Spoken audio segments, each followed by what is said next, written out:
Welcome to exam तक। आज है 3 अगस्त एंड इस वीडियो में हम लोग 2 और 3 अगस्त दोनों के जो है इंपॉर्टेंट करंट अफेयर्स वीडियो करने वाले हैं, क्योंकि कल हमारा करंट अफेयर्स का वीडियो जो है नहीं आया था।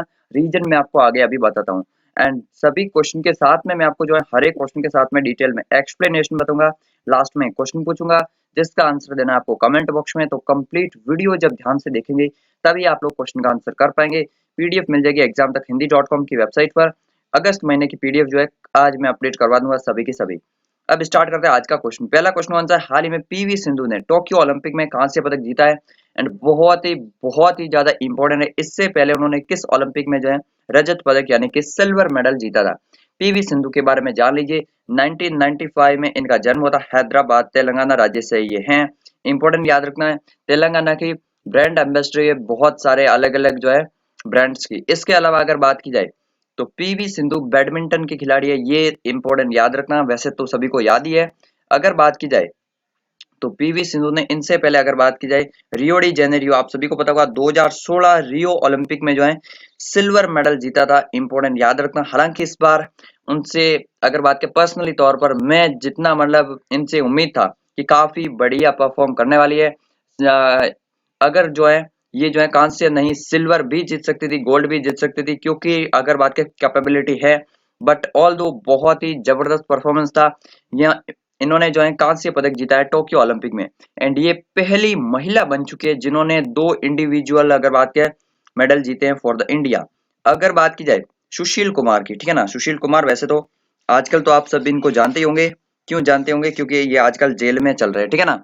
लेकिन सुशील कुमार ने जो है 2008 और 2012 में 2 लगातार ओलंपिक में जो है bronze medal and silver medal जीता था भारत के लिए बॉक्सिंग में। तो वो जो है सुशील कुमार ने 2 मेडल जीते हुए इंडिया के लिए। लेकिन इनके अलावा अगर बात की जाए यहाँ पर तो पीवी सिंधु जो है इन्होंने अब पहली महिला बन चुकी है जिन्होंने 2 जो है व्यक्तिगत तौर पर ओलंपिक में मेडल जीते हैं। अच्छा, भारत का ओलंपिक में गोल्ड मेडल की अगर बात की जाए तो सिर्फ एक ही अभिनव बिंद्रा इंडिविजुअल तौर पर, बाकी हॉकी टीम ने बहुत अच्छा परफॉर्मेंस किया है एंड इस बार भी उम्मीद है कि हॉकी टीम कुछ इसी तरह का परफॉर्मेंस दिखलाएगी। मैं आपको बता दूं ओलंपिक का वीडियो हमने सबसे पहले बनाया था 23 तारीख को, तो वो वीडियो जरूर से देख लेना, उसमें आपको सभी की सभी डिटेल्स मिल जाएगी, ठीक है ना। तो ये थोड़ा सा आपको पीवी सिंधु के बारे में याद रखना। अच्छा, पीवी सिंधु को अवार्ड्स कौन कौन से मिल चुके हैं मैं वो बता दूं पहले। 2015 में इनको जो है अगर बात की जाए तो वो मिला था पद्मश्री पुरस्कार, ठीक है ना, 2015 में पद्मश्री मिला था। इसके अलावा 2016 में कौन सा अवार्ड मिला था? 2016 वाला अवार्ड तो बहुत इंपॉर्टेंट है, राजीव गांधी खेल रत्न पुरस्कार। एंड इसके अलावा मीराबाई चानू को वो कब मिला था? 2018 में मिला था राजीव गांधी खेल रत्न अवार्ड, 18 में, ठीक है ना। एंड इसके अलावा इनको जो है 2013 में अगर बात की है अर्जुन अवार्ड भी मिल चुका है। तो बहुत सारे इनको जो है अवार्ड्स मिल चुके हैं। ये देख सकते हैं गूगल पर, अगर सिर्फ यही लिखेंगे पीवी सिंधु अवार्ड्स तो यहाँ पर आपको मिल जाएगा। पद्मश्री 2015 में, राजीव गांधी खेल रत्न 16 में, पद्म भूषण मिल चुका है 2020 में, बहुत इंपॉर्टेंट है ये भी। एंड इस बार हो सकता है कि 2022 में जो है अगली बार 26 जो है जनवरी पर इनको पद्म विभूषण भी मिल जाए। अर्जुन अवार्ड्स 2013 में मिला था and Indian of the year in sports जो है वो भी 2013 में मिला। ये इतना इंपॉर्टेंट नहीं है, बाकी जो भी ऑफिशियल ऊपर वाले गवर्नमेंट के वो ज्यादा इंपॉर्टेंट अवार्ड्स हैं लॉन्ग टाइम तक के लिए। अब अगर बात की जाए ये जो इन्होंने इनको कांस्य पदक कैसे मिला, मतलब इन्होंने हराया भी है, कांस्य पदक भी मिला है। तो एक्चुअल में क्या होता है, सेमीफाइनल आपको पता होगा 4 टीमें होती है, 2 टीम मतलब 2 जो इंडिविजुअल होते हैं 2 प्लेयर तो फाइनल में पहुंच जाते हैं। तो उनका तो पक्का हुआ है, एक का गोल्ड एक का सिल्वर।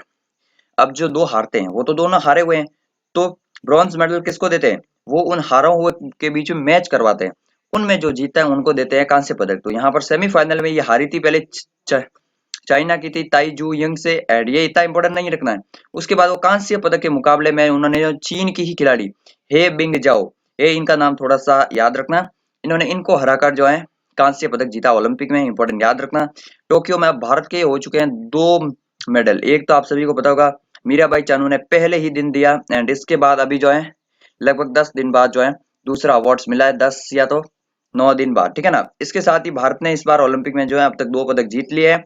इस बार उम्मीद है कि 4 से 5 मेडल तो मिल ही जाएंगे। 1-2 हॉकी टीम से उम्मीद है, 1-2 और ओलंपिक में उम्मीद है, ठीक है ना। एंड अगर बात की पहला पदक आप सभी को पता होगा मीराबाई चानू ने जीता। पीवी सिंधु के कोच कौन है? तो पुल्लेला गोपीचंद जो है ना वो पिछली बार थे, इस बार वो जो है नेशनल टीम्स के जूनियर प्लेयर्स के कोच हैं, इसलिए इनके अभी जो है साउथ कोरिया के कोच है पार्क टी सेंग। ये बहुत ज्यादा चर्चा में रहते, न्यूज में भी, क्योंकि इन्होंने हिंदी में बोला था, ठीक है ना, कुछ वर्ड, तो इसलिए मतलब ये कोच है इनका, ये थोड़ा सा याद रखना। तो ये सब पीवी सिंधु के बारे में हो गया। नेक्स्ट है second question. Second question start करने से पहले मैं आपको बता दूं एग्जाम तक 2.0 के बारे में। जी हाँ बिल्कुल, जिसके बारे में आपको बोल रहा था वो चैनल लॉन्च हो चुका है कल। अभी तक उसमें जो है 23 लोगों ने सब्सक्राइब भी कर लिया है, हालांकि काफी कम लोगों ने इस चैनल को अभी तक सब्सक्राइब किया है। आज 100 प्लस हो जाने चाहिए। वीडियोज में आएंगे, अभी एक वीडियो अपलोड हो चुका है, एंड जो भी यहाँ पर वीडियो आएगा फ्रेंड्स, मैं आपके साथ वादा करता हूँ ये सारे के सारे वीडियो पूरी क्वालिटी वाले होंगे एंड बहुत ही अच्छा नॉलेजेबल आने वाले हैं। संविधान सभा का पहला वीडियो अपलोड हो चुका है, 113 लोग देख भी चुके हैं। सो जल्दी से जाइए इस चैनल को भी सब्सक्राइब कीजिए एंड सब्सक्राइब के साथ साथ बेल आइकन को भी जरूर से दबाना है। नेक्स्ट है, हाल ही में भारतीय महिला हॉकी टीम ने किससे हराकर जो है पहली बार ओलंपिक सेमीफाइनल में प्रवेश किया है।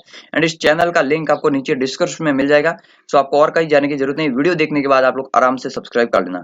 तो भारतीय महिला हॉकी टीम ने इस बार रिकॉर्ड किया है, पहली बार ओलंपिक में पहुंच गए सेमीफाइनल में। इंडिया की रैंक थी 9th और ऑस्ट्रेलिया की रैंक थी 2nd है। तो 9th रैंक वाले ने 2nd रैंक को हराकर जो है यहाँ पर सेमीफाइनल में एंट्री की है। एंड वो भी तब जब इन्होंने जो है अपने ग्रुप स्टेज के 2 से 3 मुकाबले पहले हार चुकी थी भारतीय महिला हॉकी टीम। उसके बाद ज्यादा जो है जबरदस्त तरीके से जो है अगर बात की कमबैक किया है एंड यहाँ पर ऑस्ट्रेलिया को इन्होंने जो है हराया है 1-0 से शायद हराया, ठीक है ना, हाँ 1-0 से हराया इन्होंने, ठीक है ना। तो वो थोड़ा सा इंपॉर्टेंट याद रखना। भारतीय महिला हॉकी टीम की कैप्टन पूछ सकते क्वेश्चन में, रानी रामपाल जो है वो है भारतीय महिला हॉकी टीम की कैप्टन, इंपॉर्टेंट याद रखना है। एंड 11 खिलाड़ी होते हैं हॉकी में भी, तो ये थोड़ा सा याद रखना। एंड अगर बात की रानी रामपाल को, तो इनको जो है पिछली बार मिला था राजीव गांधी खेल रत्न अवार्ड। ये देख सकते हैं यहाँ पर आपको मिलेगा। Tokyo Olympic 2020 Indian women's hockey team beat Australia 1-0 to reach first ever semifinal. तो पहली बार सेमीफाइनल में पहुंचे हैं।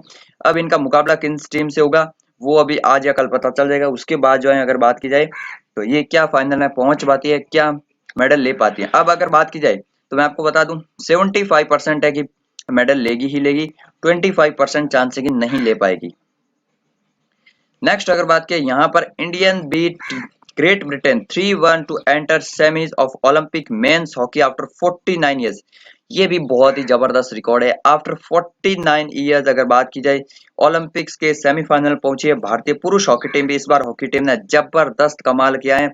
मनप्रीत सिंह जो है कैप्टन है एंड इन्होंने जो है यूके को हराया 3-1 से, बहुत ही इंपॉर्टेंट है। अच्छा 49 ईयर्स के बाद मतलब समथिंग अगर बात की जाए तो ये 72 की बात करें, 72 में जो ओलंपिक हुए थे, अगर बात की म्यूनिक में जर्मनी में, उस समय भारत सेमीफाइनल पहुंचा था। हालांकि आपको पता होगा 1980 में मॉस्को में भारत ने जो है गोल्ड मेडल जीता था। तो वो गोल्ड मेडल कैसे जीत लिया सेमीफाइनल अगर नहीं पहुंची तो। उस बार क्या होता ना, सेमीफाइनल हुआ ही नहीं था, 6 टीमें थी, राउंड रॉबिन हुआ था, जो टॉप 2 टीम थी जिस तरह से, तो उस तरह से जो है टॉप 2 टीम डायरेक्ट फाइनल में पहुंची थी और भारत ने गोल्ड मेडल जीता था। तो ये इस तरह से था, ठीक है ना। तो ये थोड़ा सा याद रखना। इस बार जो है 49 ईयर्स के बाद इंडिया की टीम भी पहुंच चुकी है सेमीफाइनल में। इन दोनों टीमों में से वुमेन्स एंड मेंस में से 100% एक तो जो है हमारे लिए, या हम तो उम्मीद करते हैं दोनों जो है मेडल लेकर आए। नेक्स्ट है थर्ड क्वेश्चन, हाल ही में किसने ई वाउचर आधारित प्लेटफॉर्म ई रूपी लॉन्च किया है।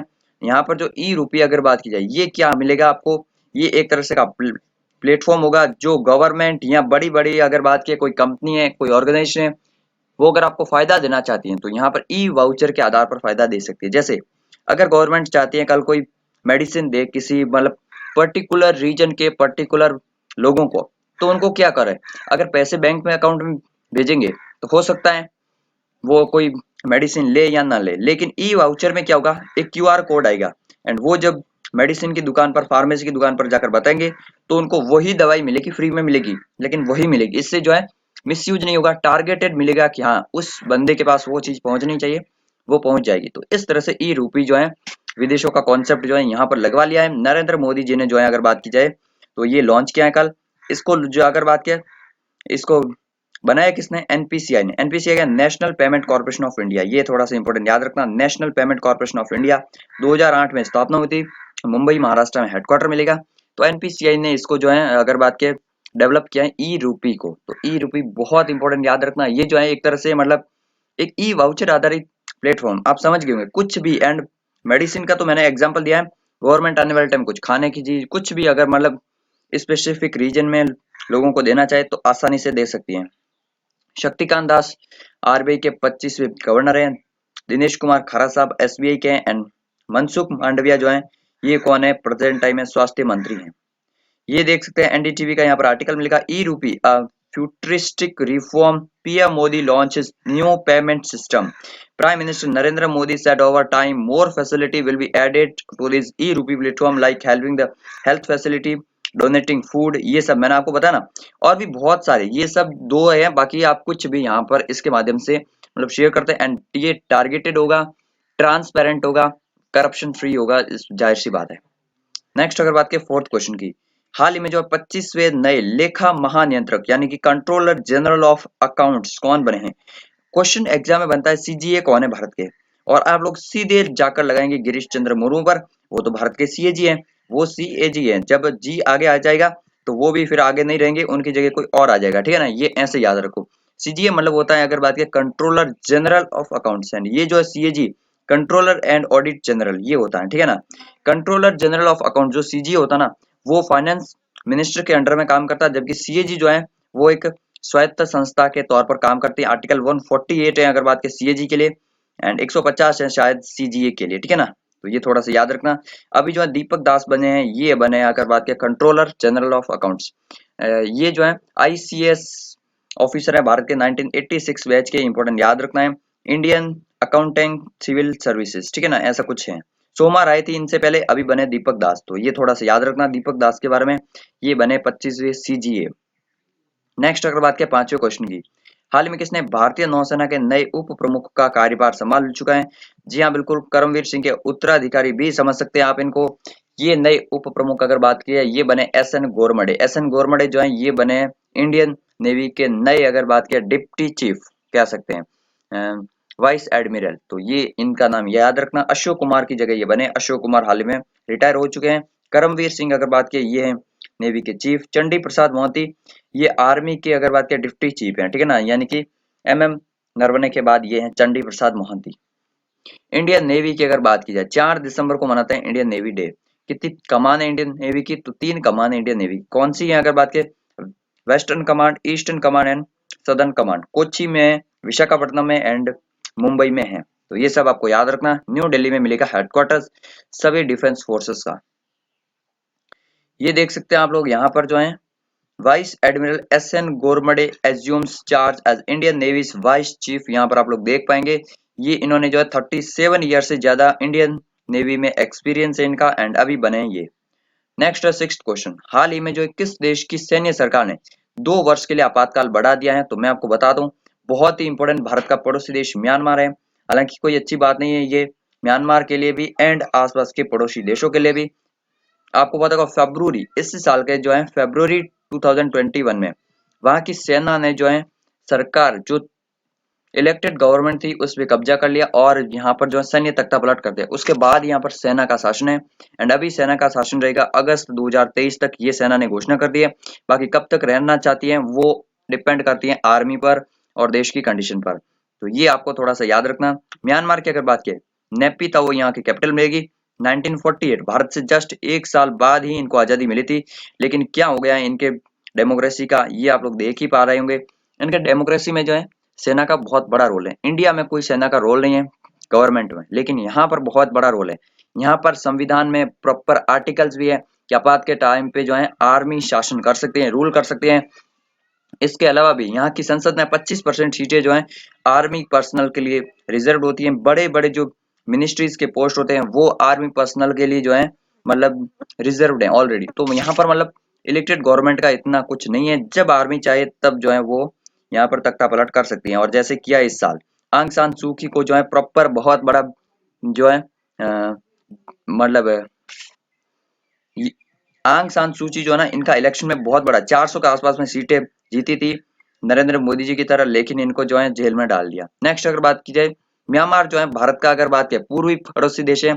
4 देशों मतलब 4 स्टेट के साथ हमारा बॉर्डर लगता है, अरुणाचल प्रदेश, नागालैंड, मणिपुर एंड मिजोरम।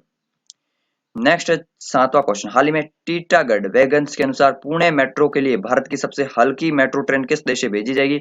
इटली से भेजी जाएगी। अब ये टीटागढ़ वैगन्स क्या है, ये जो है रेल फैक्ट्री निर्माण की एक जो है मतलब ये जो है फैक्ट्री है, रेल कोचेस वगैरह बनाती है, टीटागढ़ वैगन्स, टीटागढ़ वेस्ट बंगाल स्थित ये कंपनी है।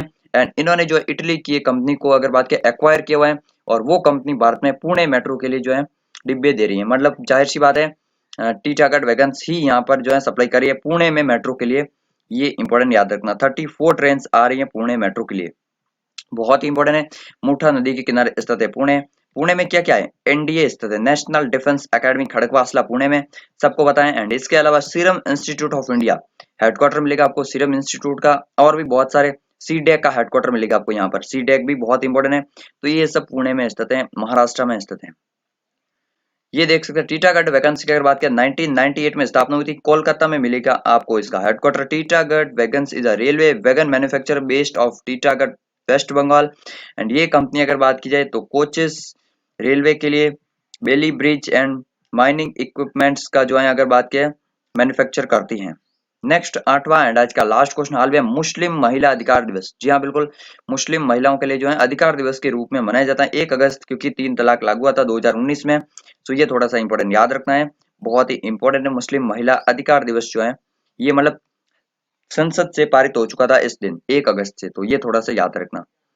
नेक्स्ट अगर बात की यहाँ पर जो है सामान्य ज्ञान की ई बुक अगर आपने नहीं खरीदी तो जरूर से खरीद सकते हैं, 25 रुपीज की मिलेगी आपको, रिवीजन हो जाएगा किसी भी एग्जाम के लिए, बहुत ही जबरदस्त मिलेगी, आप लोग डाउनलोड कर सकते हैं। कल के सवाल का आंसर है असम मिजोरम में आपसी सीमा विवाद जो चर्चा में, ये इंपॉर्टेंट याद रखना है। यहाँ पर जो है पुलिस फायरिंग वगैरह बहुत कुछ हुई है, और अभी भी जो है स्टैंड ऑफ बना हुआ है, एक तरह से कह सकते हैं स्टैंड ऑफ ही बोलेंगे उसको। तो अब आज का क्वेश्चन, तो कौन सा देश अगस्त महीने के लिए यूएनएससी का प्रेसिडेंट बना है, जी हाँ बिल्कुल, यूएनएससी का जो है अध्यक्ष कौन बना है, इसका आंसर कमेंट बॉक्स में लिखिए, चैनल को सब्सक्राइब कर लीजिए, इसको तो करना ही है। साथ में मैंने आपको क्या बताया, आज नए चैनल को सब्सक्राइब करना जरूर से कर लेना। तो मिलते हैं एक नए वीडियो में, तब तक के लिए जय हिंद जय भारत।